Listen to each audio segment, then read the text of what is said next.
നേർവേദി പ്രഭാഷണ പരമ്പരയിലേക്ക് ഏവർക്കും സ്വാഗതം. സുവിശേഷകൻ കുഞ്ഞുമോൻ തോട്ടപ്പള്ളി ഇപ്പോൾ നിങ്ങളുമായി ദൈവവചനം പങ്കുവെക്കുന്നു. ശ്രദ്ധിച്ചാലും.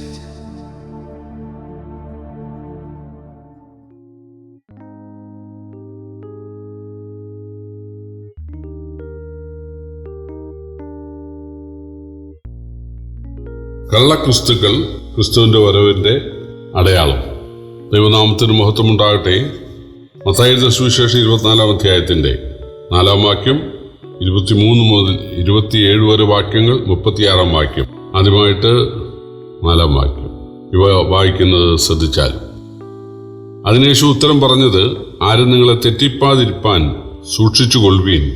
ഞാൻ ക്രിസ്തു എന്ന് പറഞ്ഞ് അനേകർ എൻ്റെ പേരെടുത്ത് വന്ന് പലരെയും തെറ്റിക്കും. 23 മുതൽ 27 വരെ. അന്ന് ആരാനും നിങ്ങളോട് ഇതാ ക്രിസ്തു ഇവിടെ എന്നും അല്ല അവിടെ എന്നും പറഞ്ഞാൽ വിശ്വസിക്കരുത്. കള്ളക്രിസ്തുക്കളും കള്ളപ്രവാചകന്മാരും എഴുന്നേറ്റ് കഴിയുമെങ്കിൽ വ്രതന്മാരെയും തെറ്റിപ്പാനായി വലിയ അടയാളങ്ങളും അത്ഭുതങ്ങളും കാണിക്കും. ഓർത്തുകൊള്ളുവീൻ, ഞാൻ മുമ്പ് കൂട്ടി നിങ്ങളോട് പറഞ്ഞിരിക്കുന്നു. ആകയാൽ നിങ്ങളോട് ഇതാ അവൻ മരുഭൂമിയിൽ എന്ന് പറഞ്ഞാൽ പുറപ്പെടരുത്, ഇതാ അറകളിൽ എന്ന് പറഞ്ഞാൽ വിശ്വസിക്കുകയും അരുത്.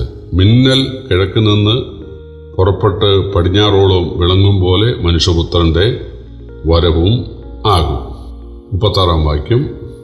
ആ നാളും നാഴികയും സംബന്ധിച്ചോ എൻ്റെ പിതാവ് മാത്രമല്ലാതെ ആരും സ്വർഗത്തിലെ ദൂതന്മാരും പുത്രനും കൂടെ അറിയുന്നില്ല.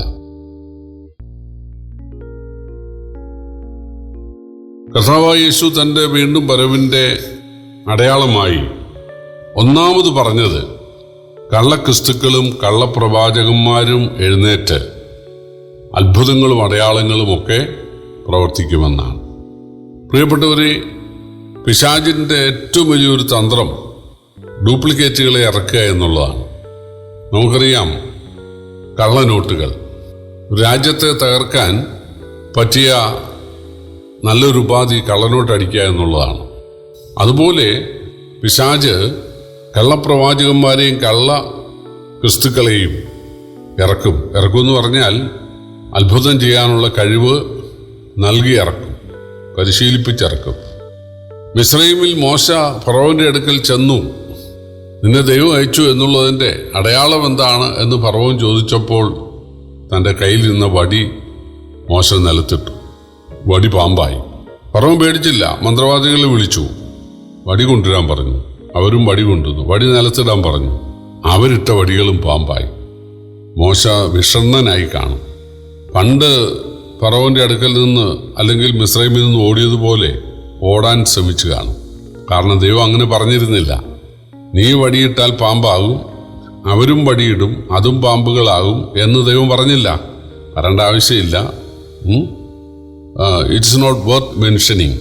അത് പ്രസ്താവയോഗ്യമായ ഒരു കാര്യമല്ല. കാരണം എന്താണെന്ന് ചോദിച്ചാൽ, വെള്ളത്തിലെ കുമ്മള പോലെയുള്ളൂ. ഒരൊറ്റ നിമിഷം കൊണ്ട് അതില്ലാതെയാകും. സംഭവിച്ചത് മോശയിട്ട വടി കൊണ്ടുണ്ടായ പാമ്പ് മന്ത്രവാദികളിട്ട വടി കൊണ്ടുണ്ടായ പാമ്പുകളെ വിഴുകിക്കളഞ്ഞു. മോശ പാമ്പിൻ്റെ വാലെ പിടിച്ചപ്പോൾ മോശയിട്ട വടി കിട്ടി, മറ്റവരുടെ വടി പോലും നഷ്ടമായി. പിശാചിന് ശക്തിയുണ്ട്. പിശാച് അത്ഭുതങ്ങളും അടയാളങ്ങളും ഒക്കെ പ്രവർത്തിക്കും. ക്രൈസ്തവ കോളത്തിൽ പിശാച് ആളുകളെ ഇറക്കി വിട്ടിട്ടുണ്ട്. അതുകൊണ്ടാണ് യേശു പറഞ്ഞത്, തൻ്റെ വീണ്ടും വരവെങ്കിൽ ആളുകൾ വന്നിട്ട്, കർത്താവേ, ഞങ്ങൾ നിന്റെ നാമത്തിൽ പ്രാർത്ഥിച്ചു, പ്രവചിച്ചു, ഭൂതങ്ങളെ പുറത്താക്കി അത്ഭുതങ്ങളും അടയാളങ്ങളും ചെയ്തു. പക്ഷേ യേശു പറഞ്ഞത്, ഞാൻ നിങ്ങൾ ഒരു നാളും അറിഞ്ഞിട്ടില്ല. യേശു യേശു എന്നൊക്കെ അവർ പറയും. അങ്ങനെ പറഞ്ഞിരുന്നു. പക്ഷേ അത് യേശു, സത്യദൈവമായ യേശു അറിയാതെയാണ്. വേറൊരു യേശുവാണ്. അങ്ങനെ നമ്മൾ കൊരിന്ത്യലേഖനത്തിൽ വായിക്കുന്നുണ്ട്. വേറൊരു യേശുവിനെ പ്രസംഗിക്കുന്നു, വേറൊരു സുവിശേഷം. പിശാചിന്റെ ശക്തിയാലാണ് അങ്ങനെയുള്ളവർ അത്ഭുതങ്ങളും അടയാളങ്ങളും ചെയ്യുന്നത്. പ്രിയപ്പെട്ടവരെ, അത്ഭുതങ്ങളും അടയാളങ്ങളും കണ്ടിട്ട് ഇത് ദൈവികമാണെന്ന് പറയരുത്. വൃക്ഷത്തെ ഫലം കൊണ്ടറിയാമെന്നാണ് യേശു പറഞ്ഞത്. കാരണം പിശാചിനും അത്ഭുതം ചെയ്യാൻ, രോഗസൗഖ്യം നൽകാൻ, ഭൂതങ്ങളെ പുറത്താക്കാൻ സാധിക്കും. അപ്പൊ ഇതെല്ലാം ദൈവികമാണെന്ന് പറയും. യോഹന്നാൻ ലേഖനത്തിൽ വായിക്കുന്ന ആത്മാക്കൾ ദൈവത്തിൽ നിന്നുള്ളതോ എന്ന് ശോധന ചെയ്യുവിനെന്നാണ്. എഫേസോസ് സഭ അപ്പോസ്തലന്മാരല്ലാതിരിക്കുക അപ്പോസ്തലന്മാരെന്ന് പറഞ്ഞവരെ പരീക്ഷിച്ച് കള്ളന്മാരെന്ന് കണ്ടു. അതുകൊണ്ട് നമുക്ക് വിവേചനപരം ആവശ്യമാണ്. ഇത് ദൈവികമാണോ അല്ലയോ എന്ന് നമ്മൾ നിരീക്ഷിക്കേണ്ടത് ആവശ്യമാണ്. അത്ഭുതം കൊണ്ട് നമുക്ക് വിവേചിക്കാൻ സാധിക്കില്ല, കാരണം അത് രണ്ടു കൂട്ടരും ചെയ്യും. എന്നാൽ അവരുടെ ഉപദേശം, ആളുകൾ യേശുവിനെ സ്നേഹിക്കണം, യേശുവിനെ അറിയണം, യേശുവിനായി ജീവിക്കണം, യേശുവിൻ്റെ വചനം പ്രമാണിക്കണം, യേശുവിൻ്റെ കൽപ്പനകൾ ആചരിക്കണം, ക്രിസ്തു എന്ന ഏകപുരുഷന നിർമ്മല കന്യകയാകണം, ഇതാണ് ഉപദേശിക്കുന്നതെങ്കിൽ അത് പിശാച് ഒരിക്കലും ചെയ്യത്തില്ല. അപ്പോസ്തലനായ പൗലോസ് പറഞ്ഞു, ഞാൻ പോയ ശേഷം ശിഷ്യന്മാരെ തങ്ങളുടെ പിന്നാലെ വലിച്ചു കളയാൻ വിപരീത ഉപദേശം പ്രസ്താവിക്കുന്ന പുരുഷന്മാർ എഴുന്നേക്കും. അവരുടെ ഉപദേശം തങ്ങൾക്ക് ശക്തിയുണ്ടെന്നുള്ളതാണ്. വലിയ മീറ്റിങ്ങുകൾ, ക്രൂസൈഡുകളൊക്കെ അറേഞ്ച് ചെയ്യുന്ന ആളുകൾ പറയുന്നത്, ഞാൻ അങ്ങ് ഗോണ്ടായിലായിരുന്നപ്പോൾ മരിച്ചയാൾ ഉയർപ്പിച്ചു, ഞാൻ ഇന്ന രാജ്യത്തായിരുന്നപ്പോൾ ഞാൻ പക്ഷപാത രോഗിയെ സൗഖ്യപ്പെടുത്തി, മുടന്തനെ സൗഖ്യപ്പെടുത്തി, കുരുടനെ സൗഖ്യപ്പെടുത്തി എന്നൊക്കെയാണ് പറയുന്നത്. ഇവിടെ അവര് നേരത്തെ പ്ലാൻ ചെയ്യും ആളുകളെ. അങ്ങനത്തെ തട്ടിപ്പുകളൊക്കെ ഇവിടെ നടത്തിക്കൊണ്ടിരിക്കുകയാണ്. അല്ല, ഇനി അവർക്ക് രോഗസൗഖ്യം നൽകാനും ഒറ്റ വാക്കിന് മുടന്തരെയോ കുരുടരെയോ ചെറിയോ സൗഖ്യമാക്കാനും കഴിഞ്ഞു എന്ന് വരാൻ കാരണം പിശാചിനത് കഴിയുമല്ലോ. ഇവർ രഹസ്യമായിട്ട് പിശാച് സേവ ചെയ്യുന്ന ആളുകളാണ്. പരസ്യമായി യേശുവിൻ്റെ നാമം അതെടുക്കുന്നു, അത്രയേ ഉള്ളൂ. യേശു യേശു എന്ന് പറയും. പക്ഷെ അവരിൽ വ്യാപരിക്കുന്ന ശക്തി അത് പൈശാചികമാണ്. യേശു പറഞ്ഞു, പിശാച് ആളുകളെ ഇറക്കി വിടും, ഞാൻ ക്രിസ്തു എന്ന് പറയും. ഈ ആധുനിക കാലത്തെ ഒരുപാട് പ്രസംഗകരുണ്ട്.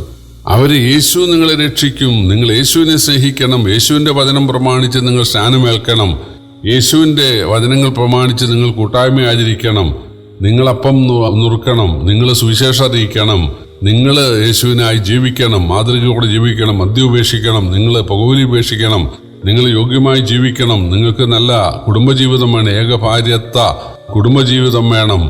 ഇതൊന്നും പറയത്തില്ല. നിങ്ങളെല്ലാവരും ഇവിടെ വരണം, ഇവിടെ വന്ന് സ്തോത്രകാഴ്ച ഇടണം. അവര് സ്തോത്രകാഴ്ച പിരിക്കുക എന്നുള്ളതാണ് അവരുടെ മെയിൻ പരിപാടി. യേശു ഇങ്ങനെ സ്തോത്രകാഴ്ച പിരിച്ചോ? ഇല്ല. അപ്പോസ്തലന്മാർ പിരിച്ചോ? ഇല്ല.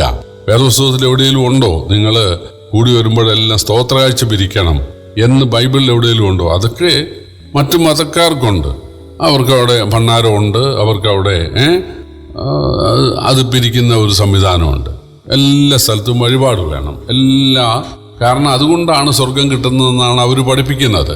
നമ്മുടെ പണം കൊണ്ട്, വഴിപാട് കൊണ്ട്, നേർച്ച കാഴ്ച കൊണ്ടാണ് എന്നാണ്. അതുകൊണ്ട് മറ്റു മതങ്ങളില്ലാത്തതുകൊണ്ട് അതിനെ അനുകരിച്ചുകൊണ്ടാണ് ക്രിസ്ത്യാനികൾ ഈ പണപ്പിരിവ് അല്ലെങ്കിൽ സ്തോത്രകാഴ്ച തുടങ്ങിയത്. പുതിയ നിയമത്തിൽ ദശാംശമോ അല്ലെങ്കിൽ സ്തോത്രകാഴ്ചയോ അത് സഭയെ കൊണ്ടുവരണം എന്നൊരു സംഭവമില്ല. പഴയ നിയമത്തിൽ നിങ്ങളുടെ ദശാംശം ദേവാലയത്തിൽ കൊണ്ടുവരുവീൻ എന്ന് വാക്യമുണ്ട്. പക്ഷേ പുതിയ നിയമത്തിൽ പൈസ കൊണ്ടുവരണം, ഭൗതികമായ വസ്തുക്കൾ കൊണ്ടുവരണം, അങ്ങനെയില്ല. കാളയെ കൊണ്ടുവരണ്ട, ആടിനെ കൊണ്ടുവരണ്ട, പിന്നെ നമ്മുടെ നമ്മുടെ കൃഷിഫലങ്ങൾ കൊണ്ടുവരണ്ട, അതിനൊന്നും വേണ്ട. ആത്മാവിലും സത്യത്തിലുമുള്ള ആരാധനയാണ് പുതിയ നിയമത്തിലുള്ളത്, വസ്തുമയമായതല്ല. അതുകൊണ്ട് സഭയിൽ സ്തോത്രകാഴ്ച അങ്ങനൊരു സംഭവം ഉണ്ടായിരിക്കണമെന്ന് കർത്താവോ അപ്പോസ്തലന്മാരോ പറഞ്ഞിട്ടില്ല. എന്നാൽ ചില സമയത്ത് ദരിദ്രർക്ക് വേണ്ടി, ദരിദ്ര വിശ്വാസികൾക്ക് വേണ്ടി ധർമ്മശേഖരം നടത്തിയിട്ടുണ്ട്. അത് ശരിയാണ്. പൗലൂസ് യെരുശലേമിലെ ദരിദ്ര വിശ്വാസികൾക്ക് കൊടുക്കാൻ വേണ്ടി മക്കദോന്യ വഴിയായിട്ട് അല്ലെങ്കിൽ കൊരിന്ത് വഴിയായിട്ട് പോകുമ്പോൾ നിങ്ങൾ തരുന്നത് ഞാൻ തീർച്ചയായിട്ടും കൊണ്ടു കൊടുക്കും, ഓരോരുത്തരും അവനവൻ്റെ കയ്യിൽ ചരിതിച്ച് വെച്ചോണമെന്ന് പറഞ്ഞിട്ടുണ്ട്. അല്ലാതെ ഞായറാഴ്ച തോറും നിങ്ങൾ ഒരു കളക്ഷൻ എടുക്കണം എന്ന് തിരുവെഴുത്തിലില്ല. പക്ഷേ ഈ കള്ള അപ്പോസ്തലന്മാർ അവരുടെ ഏറ്റവും പ്രധാനപ്പെട്ട ശുശ്രൂഷ എന്ന് പറയുന്നത് സ്തോത്രകാഴ്ച പിരിക്കുക എന്നുള്ളതാണ്.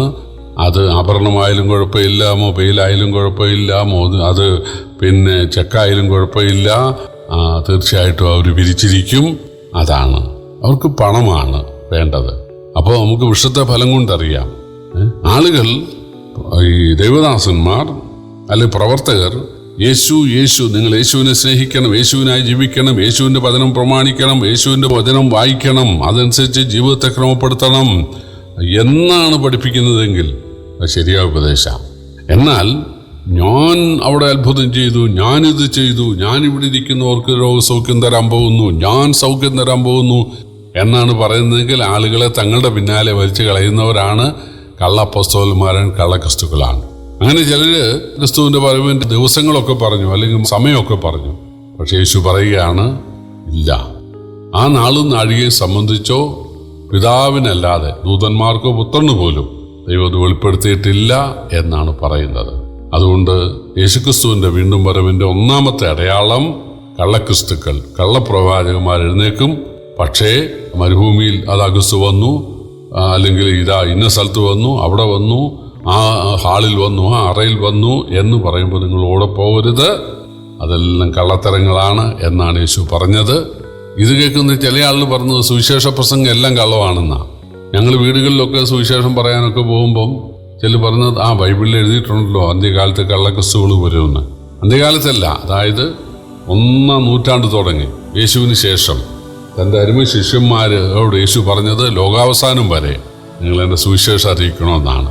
അപ്പോൾ സുവിശേഷം അറിയിക്കുന്ന ആളുകൾ അതിൻ്റെ ലഘുലേഖ കൊടുക്കുകയോ പരിശോധന നടത്തുകയോ ഭവന സന്ദർശനം നടത്തിയ വ്യക്തികളോട് സംസാരിക്കുകയോ ഒക്കെ ചെയ്യുന്നത് അത് തികച്ചും വചനാനുസരണമായ കാര്യമാണ്. അത് കള്ളത്തരമാണെന്ന് പറയരുത്. എന്നാൽ അത്ഭുതവും അടയാളവും ചെയ്യാനുള്ള കഴിവുണ്ട്, അത് ദൈവികമാണെന്ന് പറഞ്ഞ് നടക്കുന്നത് അത് കള്ളത്തരമാണ്, അത് കള്ളക്രിസ്തുവാണ്. അതിൻ്റെ പിന്നാലെ പോകരുതെന്നാണ് കർത്താവ് പറഞ്ഞത്. തീർച്ചയായിട്ടും കർത്താവിൻ്റെ വരവെടുത്തു. ഇന്ന് എവിടെ നോക്കിയാലും ഇങ്ങനെ പൈസ പിരിക്കുന്ന കള്ളക്രിസ്തുക്കളാണ്. അതുകൊണ്ട് കർത്താവിൻ്റെ വരവെടുത്തു എന്ന് മനസ്സിലാക്കി അവൻ്റെ വരവുമായിട്ട് ഒരുങ്ങുവാൻ ദൈവം നമ്മെ സഹായിക്കട്ടെ. കർത്താവിൻ്റെ വലിയ നാമം വാഴ്ത്തപ്പെടുമാറാകട്ടെ.